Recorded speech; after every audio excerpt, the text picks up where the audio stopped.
BDI është e shkërmoqur, nuk mund të rikuperohet pas dënimit që shqiptarët ja dhanë me votë, prandaj po bën atë që ka bërë gjithmonë kur i digjet toka nën këmbë, e gjuan gurin dhe e fsheh dorën.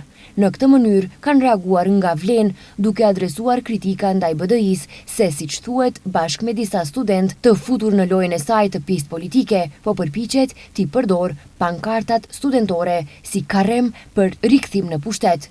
Sipas Vlen, Bujar Osmani, Arber Ademi, Blerim Bexheti dhe tajfa e tyre nuk e kanë hallin e gjuhës shqipe, e kanë hallin e vetës, e kanë hallin e pushtetit, privilegjeve dhe karrierave të dështuara, prandaj studentin e manipulojnë dhe e instrumentalizojnë për ta shfrytzuar si mjet drejt pushtetit.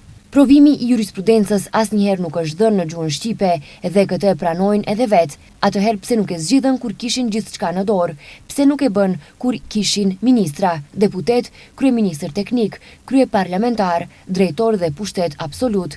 Sepse nuk u interesonte, sepse jetonin në një botë tjetër, në botën e luksit, hajnis dhe agallëkut mbi kurrizin e shqiptarëve. Vlen përmes reagimit thot se kemi thënë qartë se provimin e jurisprudencës në gjuhën shqipe dhe shumë çështje tjera që BDI ka lënë për gjysmë do t'i zgjidhim. Siç e zgjidhëm me ligj çështjen e medresantëve, të cilët këta i gënyen, njëjtë do t'i zgjidhim edhe çështje tjera që BDI i përdori vetëm për propagandë. Vlen u bën thirrje studentëve të sinqertë, siç thonë, të mos lejojnë të përdoren si mish për top nga Bujar Osmani, Arber Ademi, Blerim Bexheti, Fatmir Besimi, Tala Xhaferi dhe një grush njerëzish që nuk mund të jetojnë pa agallëk politik. Shqiptarët e kanë dhënë verdiktin me votë, BDI-s i ka skaduar koha, thuhet në reagimin e Vlen.